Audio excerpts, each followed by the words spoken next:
Hey, it's Ellie. Welcome back to another video, or hello if you are new. Today we are back in the zoo without a name building.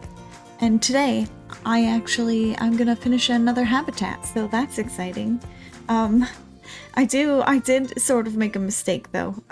So this episode is gonna be a bit shorter because apparently I at some point decided that I had wanted the end of episode 10 to split that up and cut some of that to push it to episode 11 basically. And so the first half of this episode was the last like maybe 8 to 10 minutes of episode 10, and I was looking at the footage before I start recording my voiceover to see like what the episode is about, and as it turns out it's the same. And this might be the same still. I don't know if I accidentally left some in, but in any case, yeah, I tried to cut out all the repeat footage, and then so now we have a short episode because I realized I was looking at it and I'm like, what the heck? I've already seen this. I just saw this when I recorded my last voiceover. What am I doing? And so yeah, that's what happened. And that's why this episode is like, I don't know, it's 14.5 minutes of speed build footage and then some footage of the otters, because what I'm working on today is the otter habitat. I got the barrier done in a previous episode, and the barrier is slightly changed from what you see in this video because as I've mentioned before, there were Asian small-clawed otters, which are very, very small, and then I decided to put the giant otters in this habitat instead, and it looks so much better, but I did have to raise the barrier a little bit. It was a little too short in front here by the pathway, so yeah, it's just a little taller, but I kept the same style. Obviously, you probably won't even notice. You wouldn't have noticed if I didn't point it out, I bet. But yeah, I go through and do all of the rock work and all of the manufactured stuff. I think I already did. Nope, I didn't. I just saw it in the background. Yeah, I guess I'm gonna do the whole habitat today because I just put the barrier down. So I mentioned also in one of the previous episodes, but I do in these habitats try to incorporate some sort of like larger man-made structures just because that's realistic to what a zoo would have. You know, the zoo can't provide them a perfectly natural environment most of the time, and so there are a lot of the times these like big structures, weird, like, you know, they have to go through the tunnels sometimes to get to their indoor habitat, and I don't have any of indoor habitats, so we're gonna pretend with that one. Maybe I will build like a realistic zoo at some point. Like, I have been wanting to build my local zoo. It's not actually local, I just call it my local zoo. It's like a drive. It's a bit of a drive. There's no zoos in my city. So yeah. Anyway, I feel like I could do realism with that, but the reason I'm thinking about it is because I live in New York State and we get really bad weather here sometimes. And so there's definitely, for all the animals, some kind of indoor facility that they can bring the animals in when the weather is really bad. I've never seen it. I'd have to look at it probably on like Google Earth and things like that to actually figure out how it's laid out, because I just see the, you know, the guest side of things. But definitely those shelters do exist, and they must exist for most zoos, I would imagine. Need to have a place indoors. Even just for the sake of, like, if the animal is sick or giving birth or something, you know? They typically do that. They don't just, you know, oh, surprise, they gave birth out in their habitat and then the other elephants stomped on it to, you know, they have to protect the baby. If an animal is giving birth in a zoo, that's typically a sign that they are, like, intentionally breeding the animals, because they don't usually put breeding pairs together unless that's an outcome that they are wanting. And, you know, there's a whole... I could talk all about it. Maybe I will. Maybe that will be something unique about my narrations, is I can talk about, like, actually how zoos and just, like, in general, conservation functions in the real world. So, in actuality, all of these animals that are in the zoo have, like, a huge pedigree that lists their,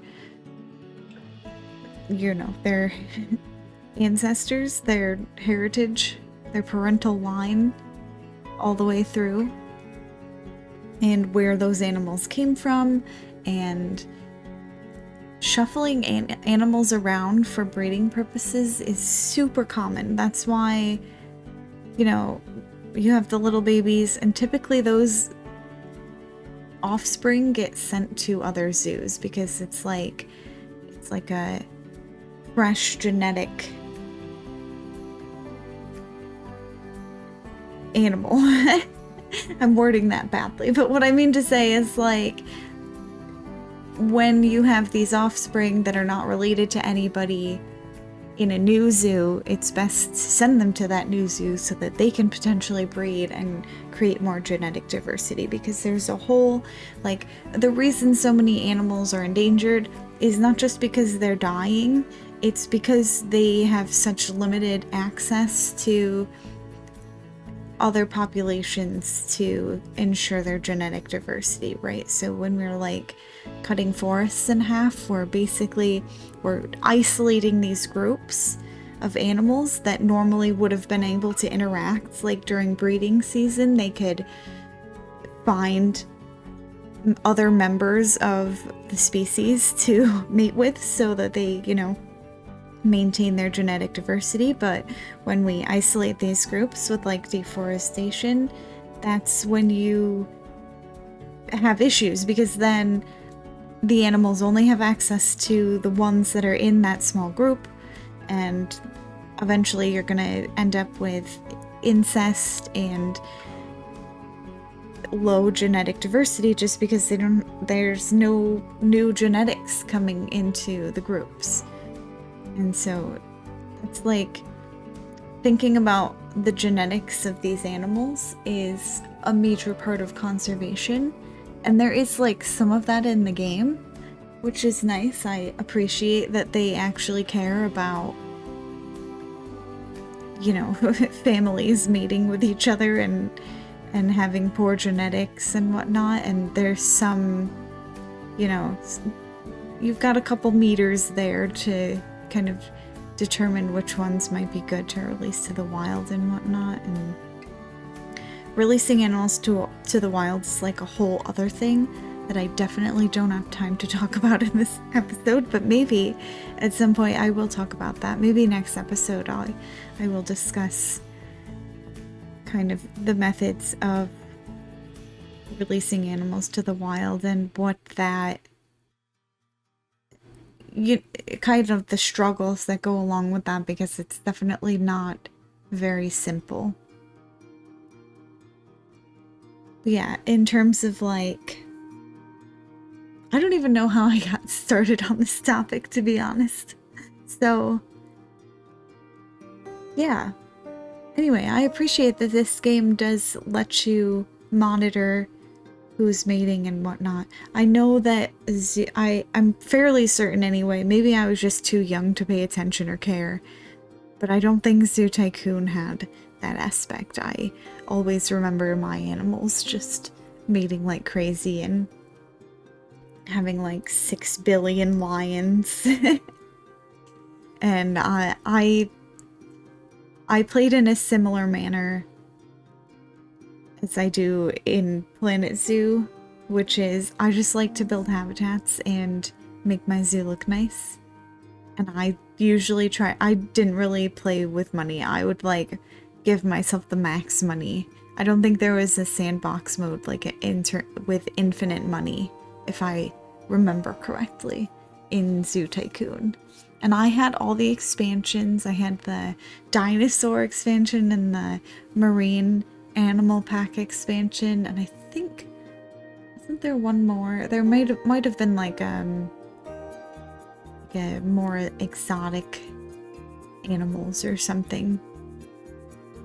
I don't know. I just remember the cover has like an elephant and then a dolphin and a T-Rex.